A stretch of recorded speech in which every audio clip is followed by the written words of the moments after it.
Hey, you all, surprise. We have a special treat for you today. Our buddy Jean-Martin Fortier and Growers & Co. are launching the third edition of their magazine today. If you're not familiar with Jean-Martin Fortier, or JM as we call him, he's been a small-scale grower for 20 years. He wrote the book, The Market Gardener.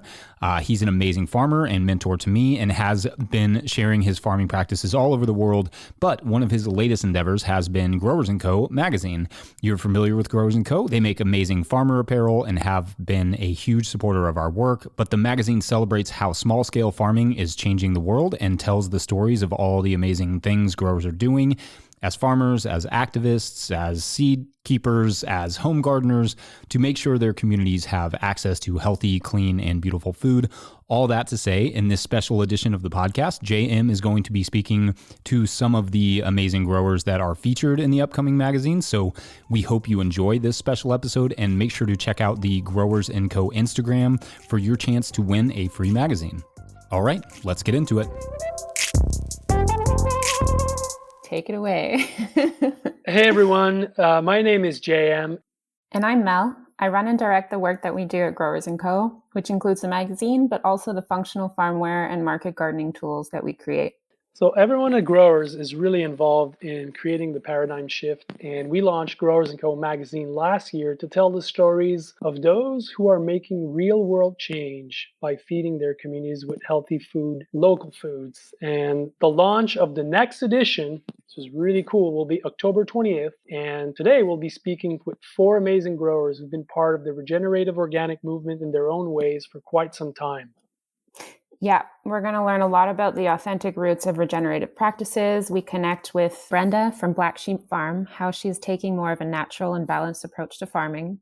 We unpack the powerful things that the New Farm and Brent Preston and Jillian Preston are doing with farmers for climate change coalition. Sorry. Yeah, and Brent was, the author of this great book that came out a few years ago called The New Farm. So he's been amazing. We'll also hear from another amazing grower here in Quebec, Stephanie Wang from the Rizen, who has been able to find a niche growing Asian vegetables. And we'll also connect with another amazing grower, Eric Schultz from Steadfast Farm in Arizona, who's really a farmer, but also a farm designer. And he's going to be talking about the importance of symmetry and flow when setting up a new farm. Let's dig in. Let's do it. So first up, we have Brenda, who is the founder of Black Sheep Farm, a regenerative farm in Ontario. Hi, Brenda. Thank you so much for joining us today. Thank you for having me. So as a first-generation farmer, so you've originally grew up in Toronto, and then I was just wondering how you kind of ended up farming and creating Black Sheep Farm. Well, I come from a Chinese immigrant family. I was born and raised in Edmonton, moved to Ontario at 15. But in our family, food is like the most important thing. We eat well, we enjoy good food. And I also grew up watching The Nature of Things with David Suzuki. So environmental concerns were always a huge thing in my life. And then, through faith-based things, I was looking into a lot of social justice issues around the world. And it always came up as, why is it that globally farmers are at the bottom of the poverty heap? Like everywhere, first world, third world, whatever you want to call, whatever different areas there are, farmers are always at the bottom and scraping by. And I was just like, what is wrong with this global food system? And, all of those things combined, and I wanted to leave the industry I was in, which was one of those things you fall into out of school. I got a entry-level job at a mutual fund company, worked my way up there, ended up at another financial company, did a lot of database work. Like everything was desk work. I lived right in Toronto. I liked my life, but it was also, it didn't address world change. And so at some point, especially around the 2008 financial crisis in Canada, like it definitely affected my industry a lot. It just felt like it was a good time to take what I cared about, which were food, the environment, and social justice, and leave that world. And that's when I ended up at Everdale for like an entire growing season. And the most amazing thing about being there was that I found out that I didn't want to have a desk job and like work for an NGO, because there are a lot of NGOs in Toronto to do with food security and stuff. I actually wanted to grow food. I wanted to deal with animals. I wanted to have my hands in the soil. It was actually probably my most amazing discovery about myself as a person, that I wasn't the book nerd who had to play piano and stay home, which is what I was as a kid growing up. I actually enjoyed the outdoors. Not so much mosquitoes, but everything else. Yeah. So, hey, Brenda, it's JM. I'm really happy to meet you. I've heard about your farm, and I know Everdale. Really cool stuff talking about switching from a desk job to go into farming. And I'm curious to hear, is that what's the most rewarding, or the most rewarding moment that you had from the switch is being outside, or is there more to it than that? I think the most rewarding thing is being outside. It's being able to see the landscape change around you, to actually feel the cycles of nature, to not be hidden from the weather. Like, I mean, when I came into this field, I already believed in climate change. I was never a denier, but I didn't think we would be in it already, like within my lifetime. But like when you're outside farming, as you all know, being farmers, it's just, you can't deny it. Things are changing. The world is changing. And the most wonderful thing about regenerative agriculture is you can see things also changing for the better. So like I came to my farm when it was farmed conventionally before, and it wasn't like terribly over farmed. It wasn't one of those places that was, everything was taken away, but it wasn't in good shape. And to see in the past 12 years, the amount of life return, the diversity of plants and animals and insects increase, the number of trees that have gotten bigger, like all of that stuff has just been amazing. And in the course of my coming to the farm, I also met someone, Skylar, and we have a 4-year-old daughter now. And she already knows more about plants and animals than I did when I first came into farming at the age of 33. So it's amazing. It's totally amazing to see that, because I think in our culture right now, we're so missing this connection to the natural world. Like, we like to find all of our solutions outside of what it is to actually observe the land that we live on. Mm. No, that's amazing. And your daughter's name is Emma, right? Yes, it is. So cute.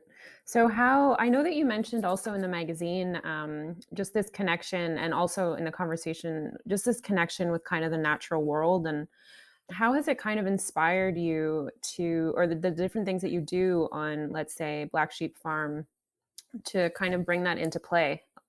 Okay, so like when I first started farming here, I did the pretty regular vegetable things. I rototilled everything. I set up beds. I would wheel hoe my pathways to get rid of weeds. And so you would just have your plants and nothing else. No, if I managed to weed enough, which that's a whole other thing.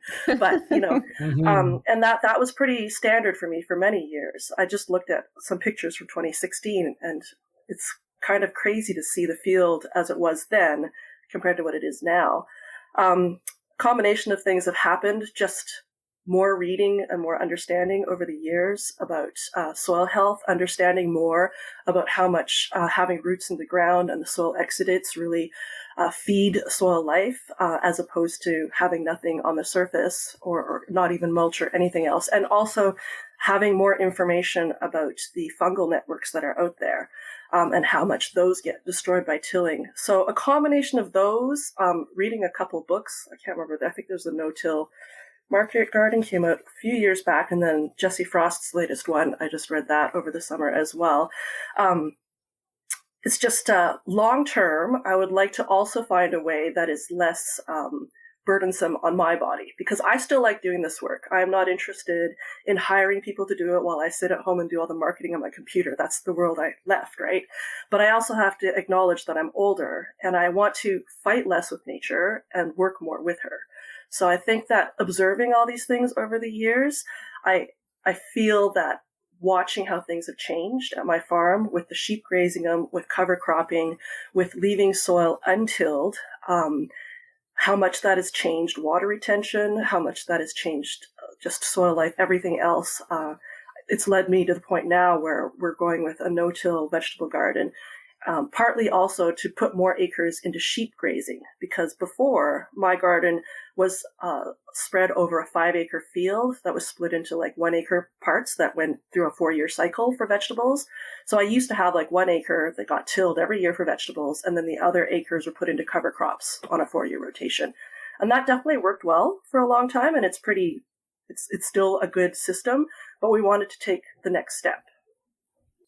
Well, I really like all that you're talking about, and I think that having the sheeps in the system is something that I've rarely seen, and to have it coexist and to use the sheeps for the market garden and vice versa, I think is really interesting stuff. And when I've read about your farm in the magazine and kind of discovered it, the other thing that caught me was like the purpose that you put in everything that's out there, your message and all of this, and pretty important to put that right in the front. And like, yes, we're growing food and we're farming, but there's a purpose to all of this. And I think you expressed this really well. Yes, I'm definitely not one of those like, I need high production, the biggest cabbage. I actually really want to have the best natural world in which all of this can also happen. And so, I'm not into the most cosmetically perfect vegetables or the most cosmetically perfect garden. I really feel like over the years, I grew up in suburbia. I was all into the mowed lawn and the weeded this and everything else. But over the years, I've discovered how much more beautiful, how much healthier nature is when it can be itself. All of those weeds that we're taking out of our soils because we don't want them there are actually nature's growing them there to like replenish itself on various levels, right? So it's just really interesting to walk that line between still cultivating, because we're still producing food. I can't be bankrupt either, right? But also trying to do so in a way that isn't fighting against what nature wants to do.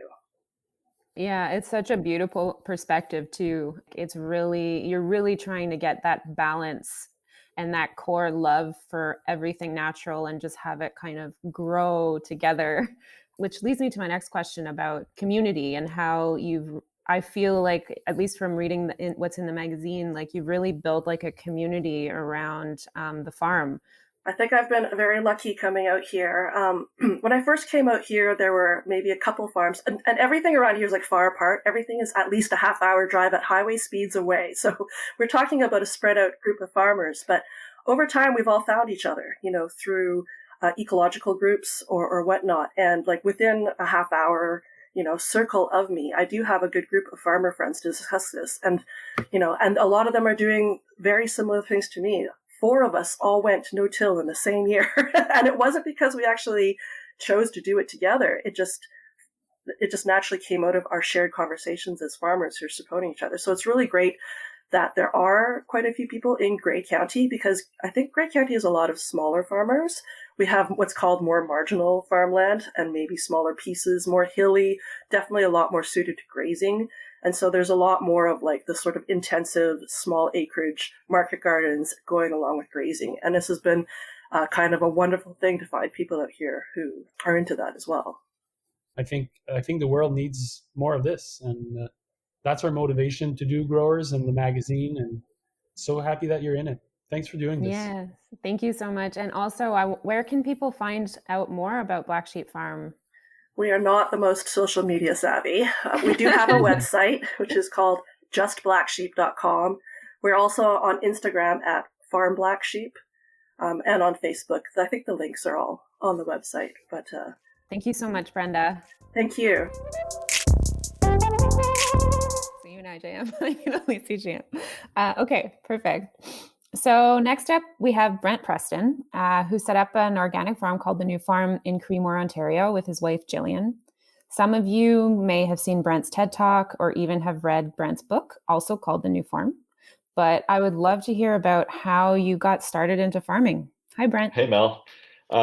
So we sort of we backed into farming, I guess. We were my wife Gillian and I were living in downtown Toronto and working sort of regular jobs, and we had 2 small kids. And on a whim, we bought a farm and moved there without any clear plan of what we were going to do. So we actually bought the farm and lived there for more than a year before we decided to start farming. And so I think it was we had this loose desire to get out of the city. Gillian grew up on a sheep farm in Vermont. I grew up in suburban Toronto, but had always been sort of drawn to rural areas, and we bought the farm, and then it slowly dawned on us that maybe we could start farming it. How did that dawn on you? I'm curious. Well, we bought the farm at a time when The Omnivore's Dilemma had just been published. There was, it was sort of the start of the broader consciousness of the importance of food in terms of environmental health and climate and human health and all these sorts of things. So it was sort of moving around in our minds, but then we visited some friends in Quebec in the Laurentians and went to a small scale organic farm just to buy some food. And it was that experience where we suddenly said, oh, wow, this is, this is what we could do. This is how it could work. This is how our values around environmentalism and community could be expressed through a farm business. A lot of people know you because of your book, The New Farm, 10 years on the lines of the Good Food Revolution. Great title. I'm really impressed by the fact that it became a national bestseller. So congrats Thanks. on that. Tell us a few words about what the book is, and it's, I know it's not new, but sure. Yeah, the book came out about 5 years ago, I guess, and it's really the story of our transition from urban folks to farmers, and all of the sort of funny things and the crazy things and the difficult things that it takes to start a farm business. But really, the reason I wrote it is because the part of our mission on the farm is to broaden awareness and to spread the message that this kind of farming is important, that it's viable, that it's a means of addressing a lot of the big intractable problems we see in our society. So it's the story of our family's journey to become farmers and to build a profitable farm business, but it's also a call to arms to people who might be thinking about farming as a way to express their values and contribute to a healthier environment and a healthier society. I'm curious, what would be kind of the one piece of advice that you would give kind of new farmers, having gone through the whole process of starting a farm essentially from scratch? What's the one piece of advice that you would kind of want to pass on? Don't do it. No, I'm joking. I love it. I mean, I say that jokingly, but I think for a lot of people who are thinking about farming, the right advice is don't do it, because it's extremely hard. It takes capital, it takes sweat and dedication, and there's a really strong possibility of failure. We always advise people who are asking us about getting into farming to really think hard about it. Do you have enough money to start the business? Do you have the experience you need and the knowledge to be successful? Do you have a good plan? But then the one piece of advice we like to give people who are really serious about it and launching a farm business is that growing food is half the job. A lot of people get into farming because they really love growing food. They love working out in the field. They love the production side of the business. And that, of course, is super important. But the business side of the business is equally important. So learning how to sell food, figuring out what your markets are, how you're going to actually make money doing it. So you need a lot of skills in marketing, business management, all that sort of stuff is as important as the skills you need out in the garden. It really is when people, they're great cooks and they like to cook at home, and their dream is, I want to open a restaurant because I like to cook. It's well, there's a lot more than cooking. It's really interesting because our business, we sell primarily to restaurants. That's our biggest market, and there are a lot of similarities between the restaurant business and farming. And that is definitely one of them, that you need, good cooking's at the center of it, like good growing's at the center of farming, but there's a whole lot of other stuff you got to do if you're going to be successful. In the magazine as well, you had talked about kind of that important base philosophy being something to focus on in terms of the business aspect of how to be a profitable farm. Can you elaborate on that philosophy, or how you guys, I guess, have brought that philosophy to the new farm? So when we started the farm, we really thought about this a lot. We were very deliberate in terms of deciding what it is we wanted to accomplish through this business. And a lot of what we were hoping to do centered around the concept of sustainability. So, people are familiar with the idea of environmental sustainability. We wanted have a farm that, and that's sort of been supplanted in our philosophy over the years by the idea of regeneration. So we want to continually improve the quality of our soil, continually improve the quality of our local environment, continually increase our positive impact on climate change. But then there's also a really important part of sustainability and regeneration on the business side. So we wanted to make sure that our business was financially sustainable. Both Gillian and I wanted to work full time on the farm. We had to build a business that supported both of us rather than relying on an off-farm income. And then there's the idea of sustaining or regenerating ourselves personally. So doing work that isn't wearing us down, breaking our bodies. There's huge issues that we all know about around mental health and this wellness and the stress of running a business in a very competitive and sometimes precarious industry. So all of those things we keep continually coming back to and refocusing on and checking back to make sure that we're staying true to those values. Because the one thing that we've really learned over the years is sticking to our values, being a value-based business, is the most important thing for all of those aspects of sustainability, including financial sustainability. Yeah, I think that also goes back to your point before about not doing it. It is part of the conversation in terms of just how hard it is to start a farm. And I think it's also something that people are starting to address more and more, just kind of that initial barrier to entry. Are there certain things that you've kind of been involved in, at least in Ontario, in order to push that forward? Yeah. We're very involved in that aspect of it. So a number of years ago, Gillian and I sort of looked at our operation, and we had all these goals around sustainability and regeneration and environmental performance. And we were really achieving a lot. We thought we have transitioned to almost completely no-till production on the farm. We've integrated animals into our operation, so we custom graze cattle for a neighbor that helped to manage our cover crops.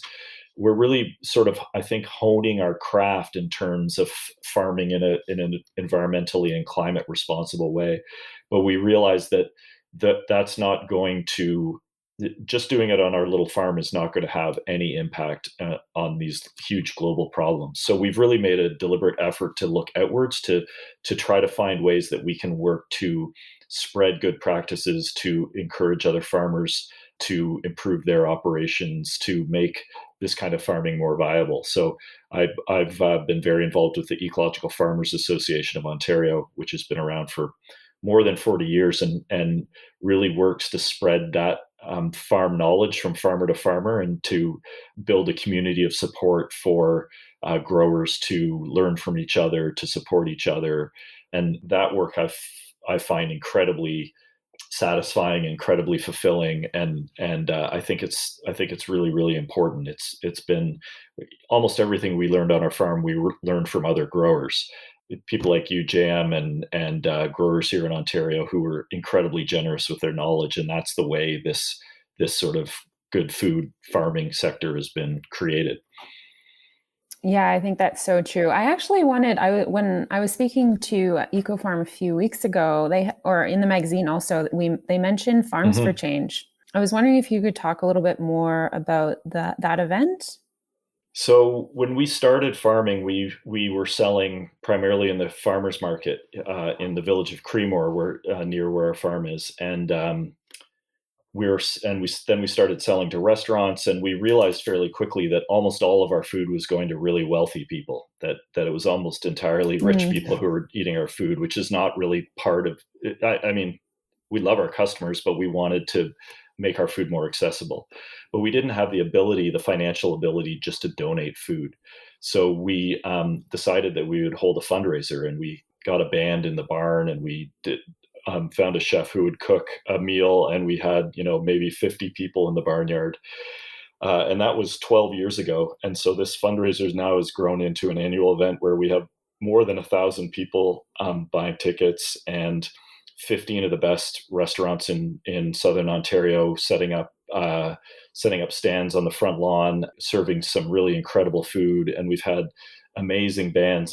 This sort of word is spread in the Canadian music community that this is a fun event. So we've had, Sam Roberts and Stars and the Tragically Hip played in our barn. Like, we've had really amazing bands show up. And so over the 12 years that we've been doing this, we've now raised almost $1.5 million.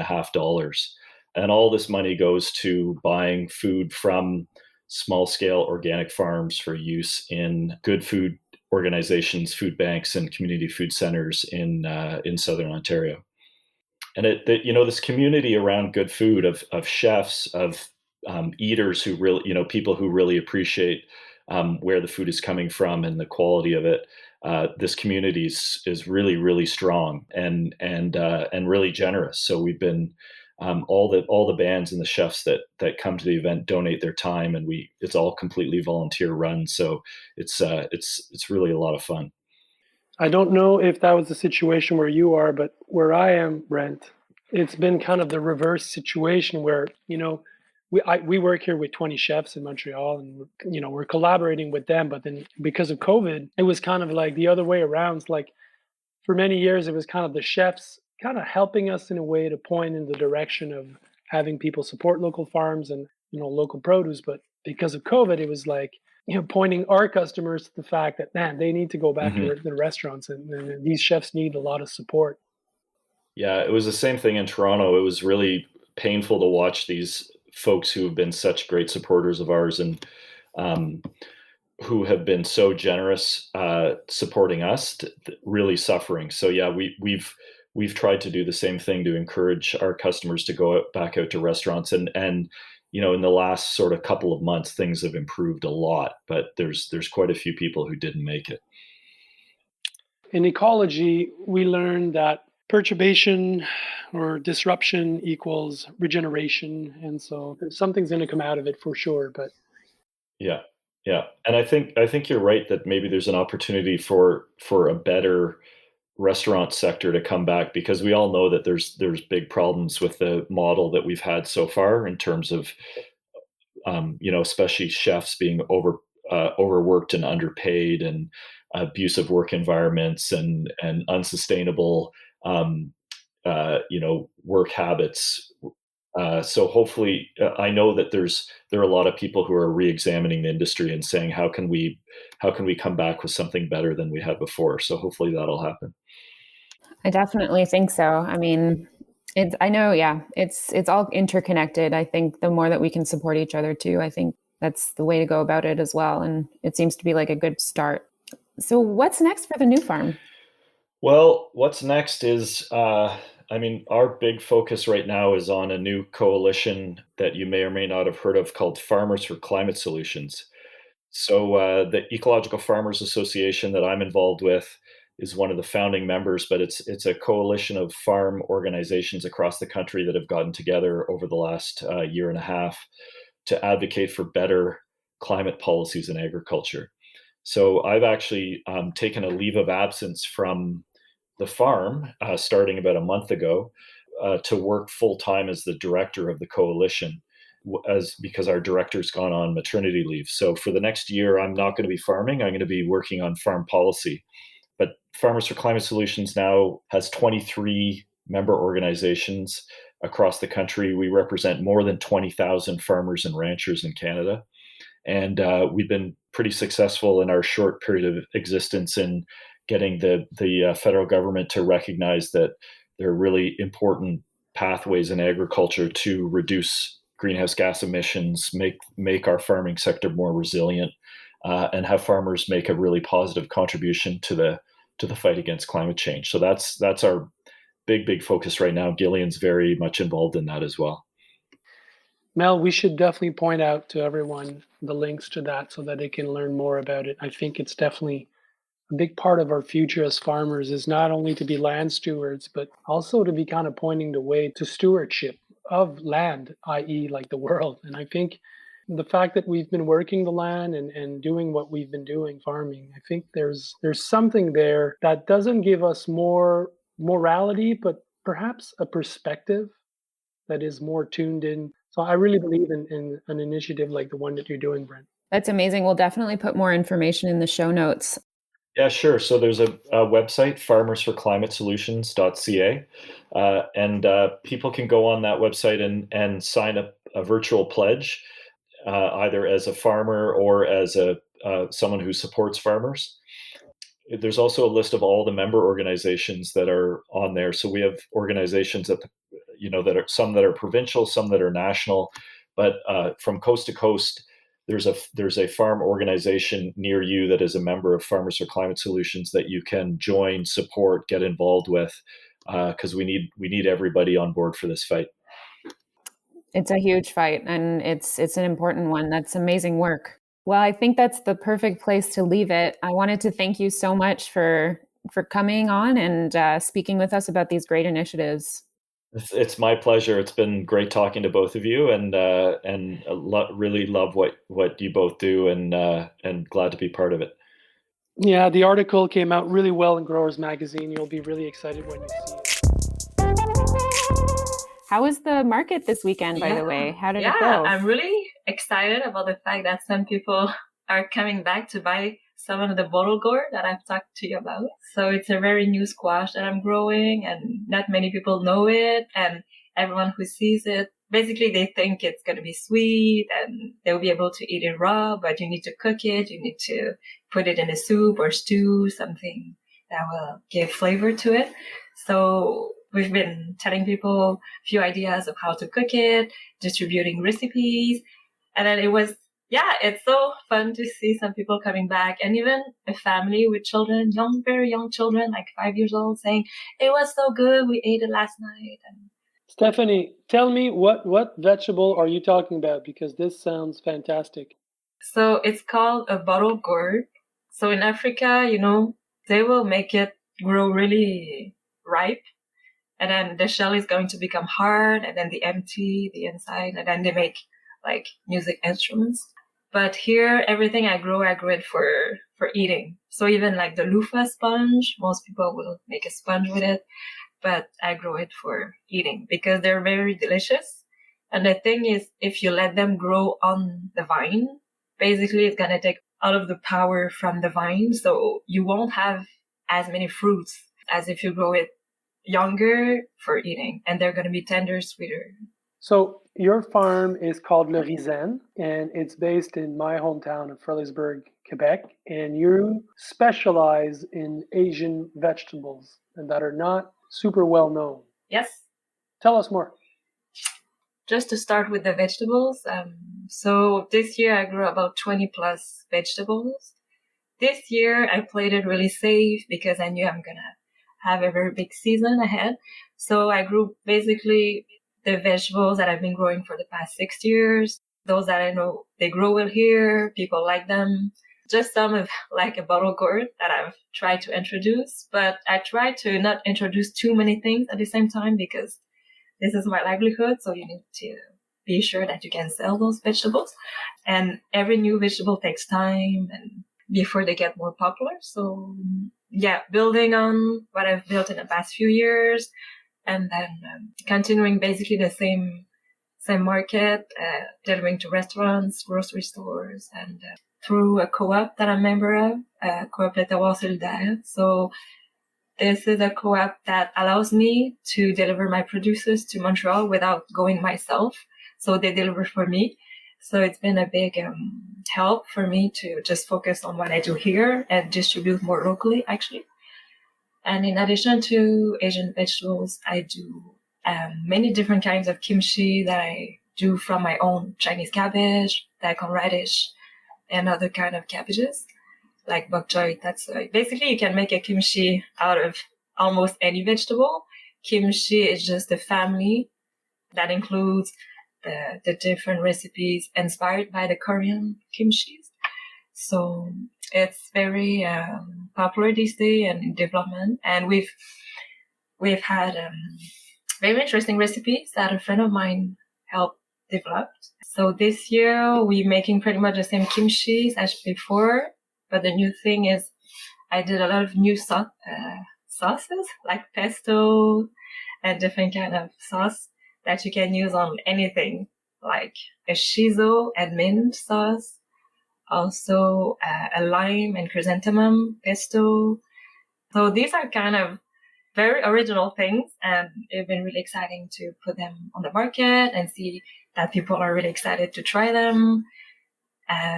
I've had the chance to work with a culinary stylist. Yeah, culinary stylist, yeah. Culinary stylist in order to develop a lot of these new recipes. I think every farm should have one. What inspires you to create the different recipes? Do you get it from a specific place or? So the goal is to not waste any vegetable.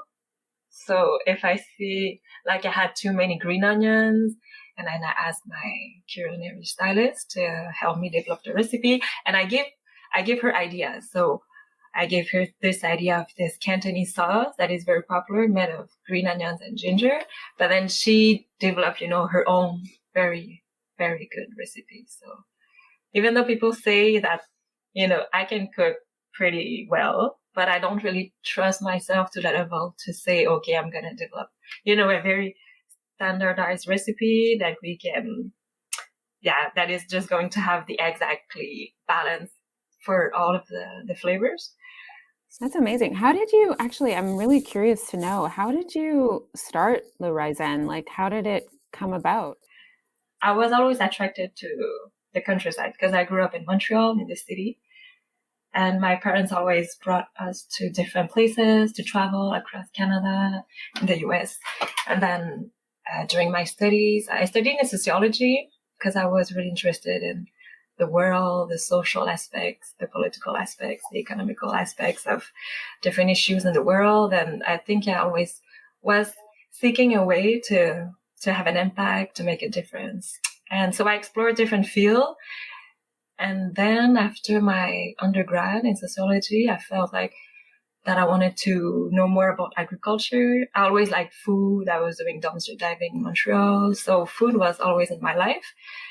But then agriculture was a kind of way to link nature, food, two of my main major interests, and also active living. So I went to India to work with peasant organizations that were members of La Via Campesina, which is the largest social movement in the world. So I spent actually 10 months in India. We were studying agroecology, food sovereignty. We went to different farms to talk with the farmers and know what were their challenges and also what their solutions to their problems. Like we did a study on the suicide of farmers. So it was a lot of issues, but the real positive thing is that they were really well organized. In India, there are like a mass number of farmers. So when they do a protest, there are millions of people in the streets, and so they have a big impact, and that really inspired me to continue in this field. And when I came back to Canada, I worked with the National Farmers Union and the Union Paysanne. These two organizations are members of La Via Campesina, so we kept organizing locally, nationally, internationally.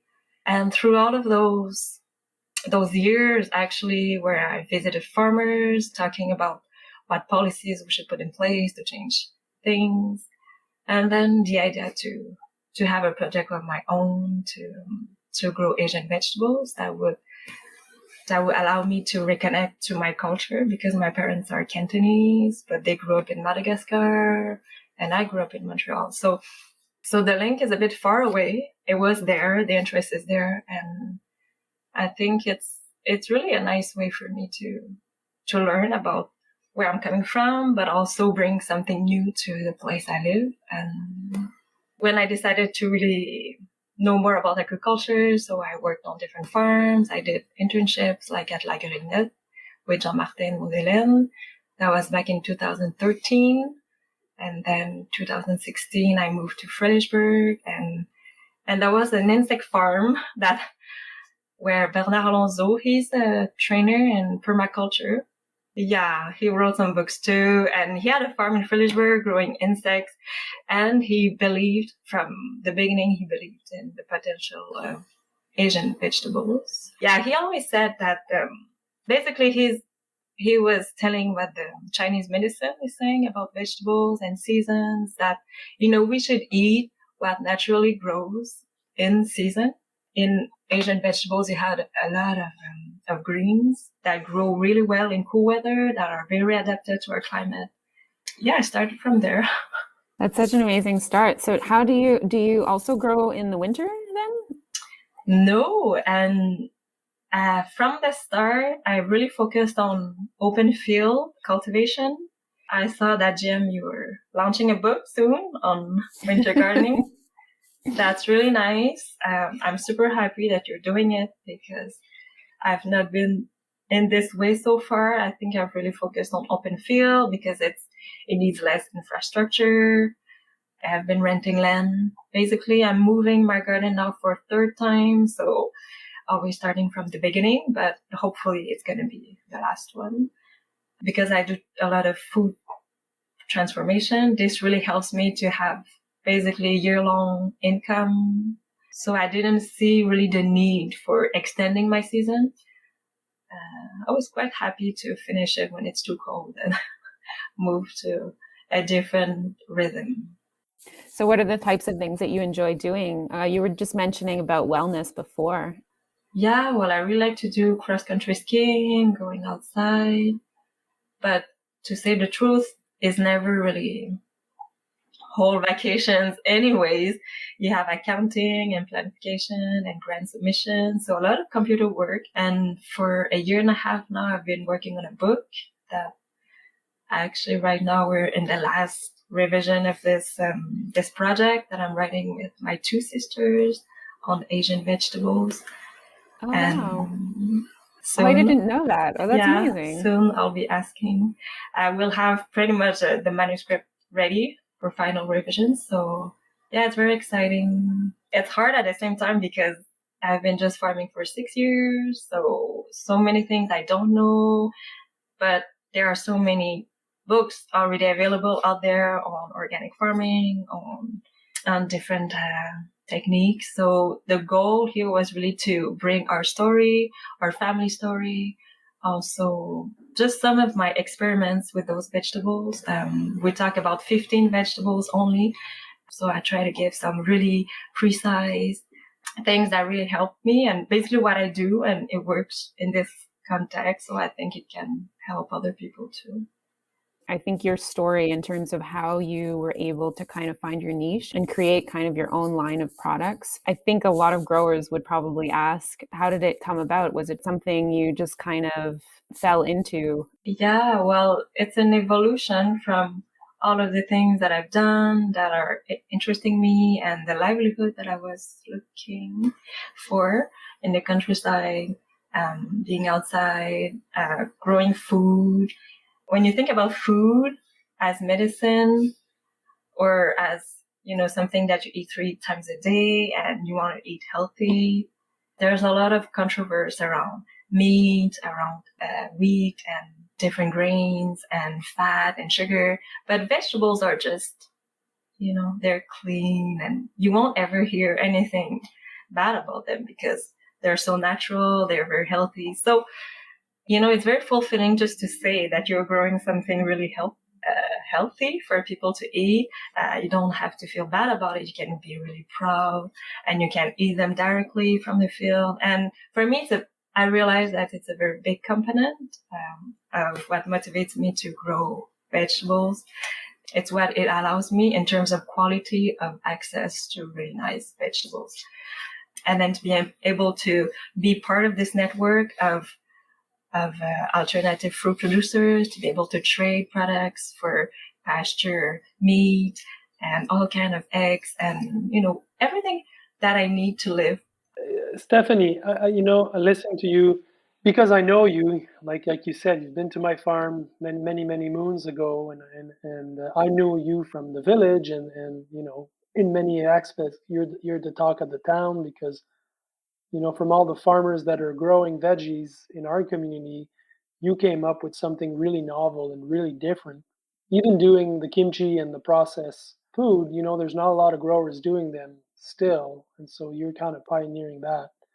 But I've always, for one, has been really impressed, because I know you from your days at Via Campesina and how you were interested in social change and politics. And we've had so many talks, you and I, about politics and power politics. And from what I've seen, there's a switch where you've been on the land and you've farmed, and now this is pretty much all you talk about, and connecting this to something deeper than just an ideal. It's a way of life, and it's a way of being humble and being on the land. Perhaps I'm putting words into your mouth, but I've seen the change in you, and is that, you've really become all of the vegetables that, the project has really become that more than anything else. And I think that's really cool. Yeah, you're right. And at the same time, I won't say that, the political aspects and motivations are not there. I mean, they're always there. But as you say, yes, at some point, and it's not really a decision that I took intellectually, but more at some point it was my body who just told me, okay, I can't be involved in organizations and then organizing events and also working the land. I need to just, focus on one thing. And so, yes, I decided to focus on my farm and leave my social implication for some time. It's always there that I would like to be able to do both, because they feed me in different ways. And I know we need both activities. But of course, if I don't grow these vegetables right now, it's going to be that loss. I'm looking for people actually to join in Le Rizin, to be partners with me on the long term, so we can share the tasks, share responsibilities. But I'm still very close to Union Paysanne, and, we share ideas and positions, and I follow all of those things. And right now, because I'm moving my garden, so I've been really more keen to be part of a change in terms of land access, in terms of how we think the succession of farms, in terms of, okay, right now the model is to buy a land, develop a farm, and then always reinvest your profit into making it bigger, making it nicer, more machinery, more tools. And then when you retire, basically you have to sell your land, your farm, and then who's going to buy it? Some person that has a lot of financial means that won't necessarily continue it as a commercial way to, produce a lot of vegetables. So I think we have a big loss in resources, and the way that the funding is made here in Quebec, that, we have a lot of funding going into agricultural businesses. But then when it's the time to transfer it, I think there's a big loss. If all of the new young farmers need to always start from the beginning because they can't buy an existing farm. And we have seen a few models coming up that came up, but I think for me, the future model is still the land trust. The land trust like Quai de Roussel and others, that, the land is protected, and the land is protected for organic agriculture. And also that the farmers have a say in the way that it's managed. So I'm going to move on a farm that is very innovative. We're exploring different ways of financing it. It's going maybe to be a land trust. And there's going to be multiple businesses on the land, so we can share some tools, we can share time, trade, we can have activities, we can have trainings, we can have farm visits. And I want to do also some cooking lessons, partnering with different people and chef, and have fun on the land that is big enough to allow so many small businesses to make a living. Basically, we don't need so much land, and land is also, I find, it's time consuming to take care of the land, mowing the land. In our models that we need very small scale parcel, but not a lot of small lands are available, mostly bigger lands. And so I think it's a very future model. No, I think that's such a cool concept. Who else is going to be sharing in the farm? I'd love to know more. Yeah, the farm is called Les Cocagnes, which means abundance. And there's going to be another team of organic growers starting there. They're called Les Siffleurs. and also the Ecomestible team, which helped a lot in Quatre Temps with edible landscaping, is very, very involved in the project. They actually want to have their base there in order to train people and have long-term edible landscaping for demonstration. And there's a place for grazing also, some animals. There are apple trees, and we get the possibility to plant some other trees. So it's going to be really fun, and we want to have a really nice commercial kitchen. And it's very close to the village of Frelichburg.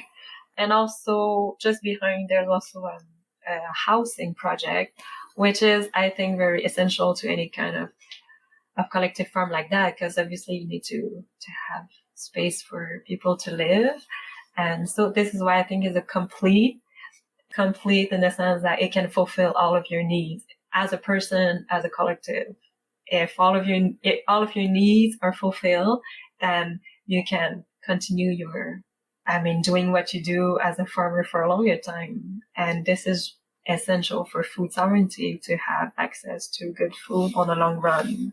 You need to really take care of your farmers. Yeah, I think it's not only that. I think it's also what you guys are doing is essentially creating kind of a home-based community that the larger community can also become a part of, which is very cool. So when does your book come out? Actually, in a year, fall 2022. We're brainstorming right now. The temporary title is Légumes asiatiques d'ici, jardiner, cuisiner et raconter. It's hard to find a title that is going to describe these three aspects that we're really talking in the book. So the family stories, the garden aspect, and the recipes. So that's what we have right now. I was hearing you say earlier that at a given point, you needed to make a choice between kind of being fully invested in farming to the detriment of being more of a social activist and really being involved in political change. But really, in my opinion, when people do like you do, which is wear their rubber boots and go into the fields and just farm hard and educate others and just kind of live and breed what small scale farming is, I think these are the true revolutionaries, and I think you're definitely one of them. I don't think you're making a choice between this and that. I think you're just being whole. Thanks for your continuing help. I remember, when I started, I think it was my first season, and then all my Chinese cabbages were like ugly. And then I was like calling you, what can I do? And yeah, you gave me some tricks, and yeah, thanks for. What did he say? What were his tricks? I said change fields. That's what I said. Now, the first farm that was in a hole, and it wasn't the best. No, that was not the greatest land. Yeah. Well, thanks for inspiring all of us, and yeah, keep your good work going. Okay. Well, farm on, friend. So, Eric, you and I have known each other for years. Yes. And I'd like to start off by asking you about design, because that's the thing that, I worked a lot on and that you're working a lot on. And I would like to ask you, how do you think design comes into play when creating a profitable farm? Sure. There's, I think, a lot of different, aspects to design.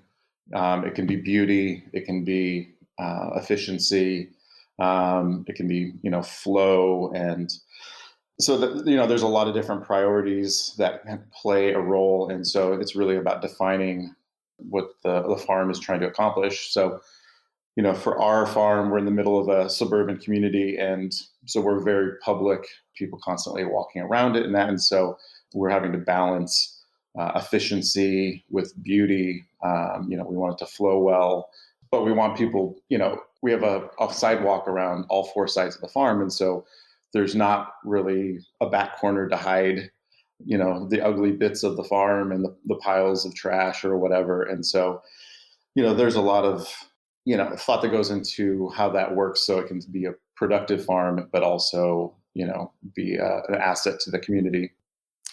And just as a follow-up question, Eric, because you've been working on farms that have been thought about and designed for a long time.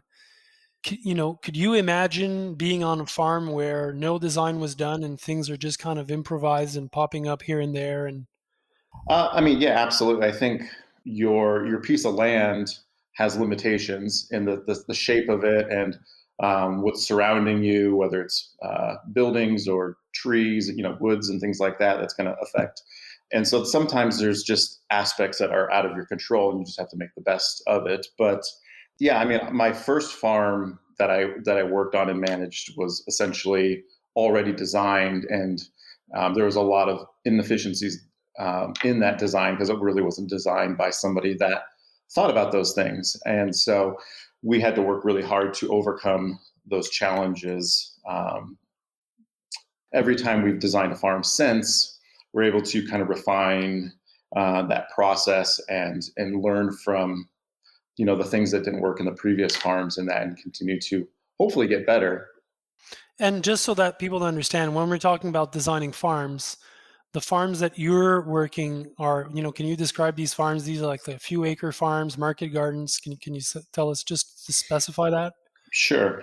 Yeah, mostly all very small farms. My very first farm was 22 acres with lots of different farm enterprises on it, whether it's orchards and row crops and grains and livestock and all that. But since then, every time we've designed a farm, we've tried to get smaller and smaller. And so our main farm now is the whole land size is only 1 3/4 acres with 1 acre of production. So teeny tiny. Oh, wow. And that's Steadfast Farm, right? Yep. Wow. I'm curious because I have a background in design, and I was wondering how you melded those two. Sure. That wasn't the plan by any means. It just kind of happened like a lot of things in life. And so I was working for a kind of high-end residential and commercial design build firm, designing outdoor spaces, basically, and got hired to work on a project that had a mixed-use element. So it was going to be live, and there was businesses, and then there was a farm on property. And so that's kind of how I started to kind of dabble in that. We designed a community garden first, and kind of throughout that process, really kind of was intrigued by what it was. And this was also just coming out of, or the tail end of the 2008 kind of housing crisis in the US, and being in a business that was tied directly to that. It was some painful years for my family and, in that whole industry and that. And so I was kind of burnt out by that point.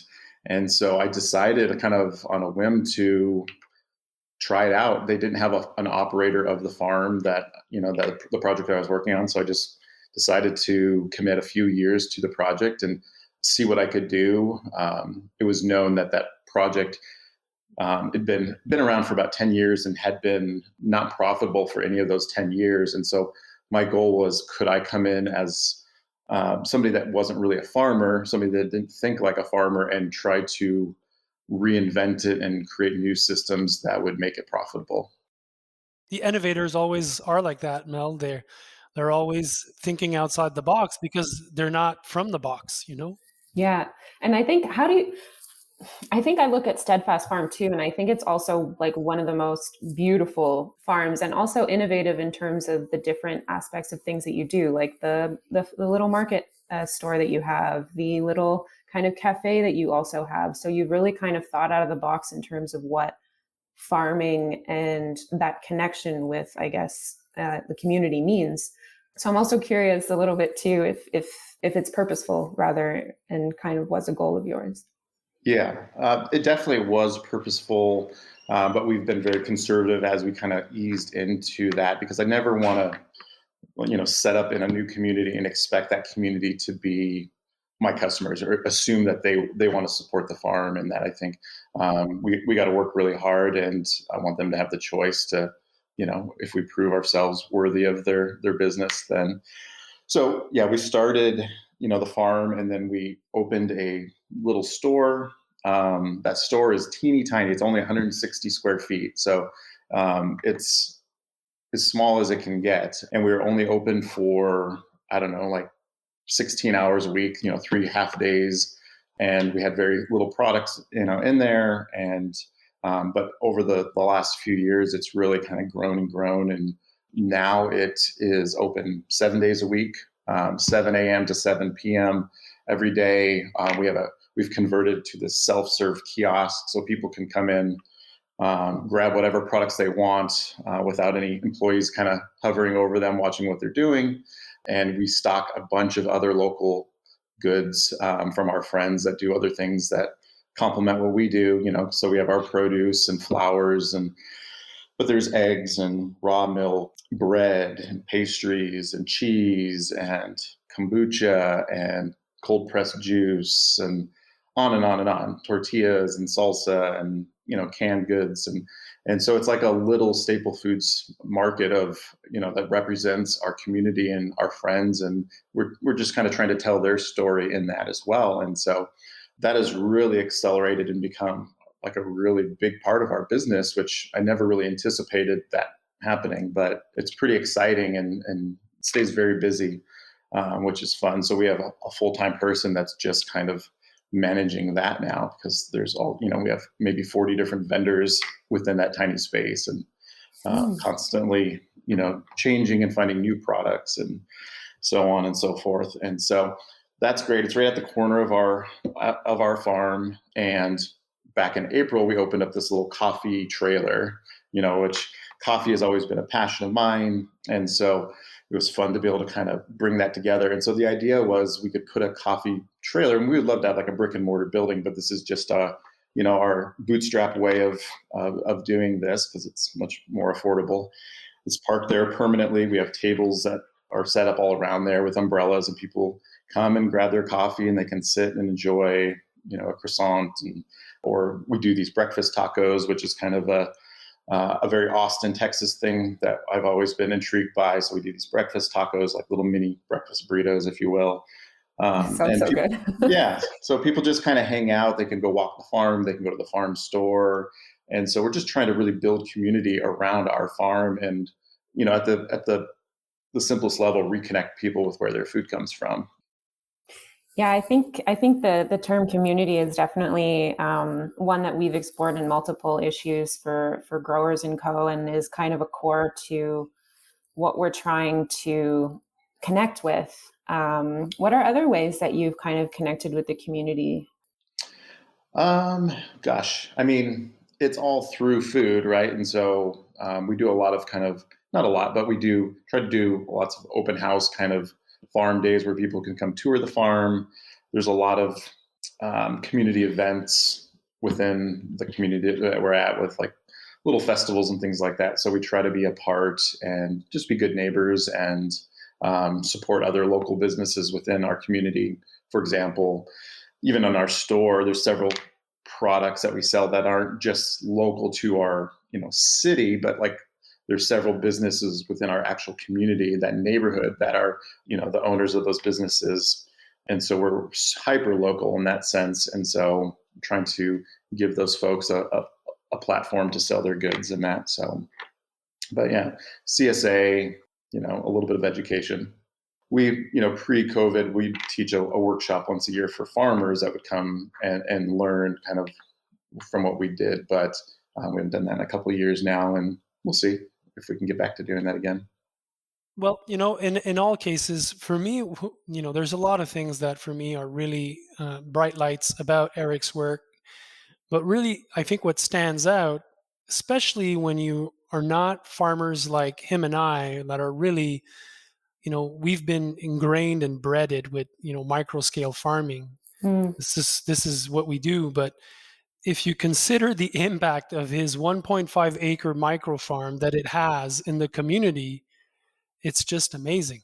And it's just another proof that when we're talking about small scale farming is changing the world, what Eric and his team and his wife, all that they've been doing is a proof. Like, you can really see it, you can feel it, it's obvious, and it was all created.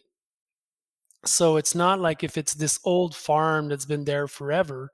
He's put his intelligence into his heart into it, and good design, and it has changed the community. So I just, obviously, Eric, kudos to you.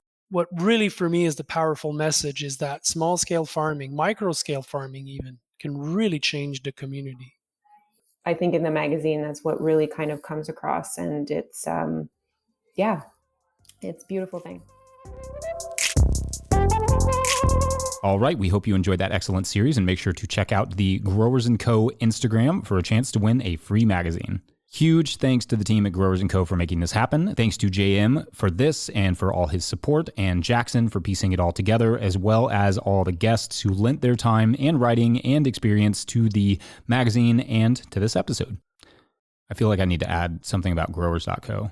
You can learn more about Growers & Co. at growers.co. Otherwise, season 4 officially starts Monday, so we'll see you back here in a few days. Thanks for listening. Bye. Good. Good. Check this out. We're becoming podcasters. Yeah. Nice. Looks good. Man, you look great in it too. Do I? I don't know. Yes. The photos I saw in there looked, for the other articles, looked so good. Oh, okay.